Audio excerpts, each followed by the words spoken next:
Welcome back to the new blog. তোমার সকলে ভালো আছে, আমিও খুব ভালো আছি। গলার ভয়েসটা একদম গেছে। সেদিনকে এসে স্নান করার পর ঠান্ডাটা লেগে গেছে ভালোই। আর এদিকে মনটা খুব ভালো লাগছে, অনেক দিন পর না টগর ফুল পেলাম। আর এদিকে আমাদের ছোটো জগন্নাথ ছিল, ওটাকে আমি সরিয়ে রেখেছি, টিভি দেখছি।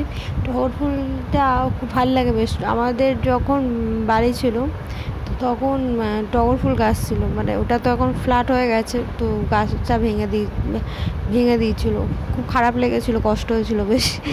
যা এখন রান্না বান্না লাল শাক করেছে আর মোজা, তোমাদের তো আগের দিন দেখালাম নিয়ে এসেছি। আর ডাল কিছু করিনি, ভালো লাগছিলো না, ডাল খাবো না তাই।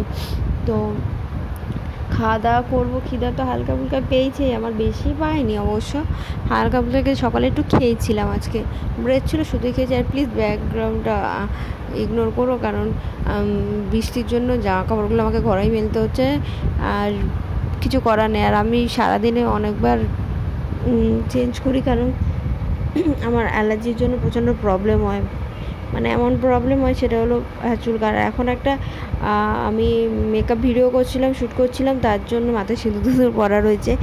আর সেটা তুমি আমার পেজে দেখতে পাবে, অলরেডি ফটো আপলোড হয়ে গেছে। কেমন লাগছে অবশ্যই বলো। আর লুকটা তোমরা পুজোর সময়, অ্যাকচুয়ালি পুজোর দিনই লুকটা বেশি ভালো লাগে, কোনো পুজোতে, বাড়ির কোনো পুজো বা কোনো মণ্ডপ, কোনো ওই যে সামনে দুর্গা পুজো আসে, কালী পুজো, অসাধারণ লাগে এরকম একটা লুক, গায়ে গয়না ভর্তি করে মা একটু সাজুগুজু। আর দেখতে পাচ্ছ সব রয়েছে। আর আমার না চুলে ক্রিম করে কার্ল করতে হয়, আর ক্রিমটা করার পর অনেকটা সময় করে ক্রিম করে কার্ল করতে হয়, নাহলে কার্লটা আমার মাথায় থাকে না। তো তখন, কারণ আমার চুলটা প্রচণ্ড স্মুথ আর আর সফট, এই জন্য থাকতে চায় না, প্রচণ্ড প্রবলেম করে। তো এই জন্য আমি ছেড়ে দিয়েছি, করিনি, হালকা ক্রিম করে চুলটা বেঁধে রেখেছিলাম। তো চলো, টাটা, বাই বাই।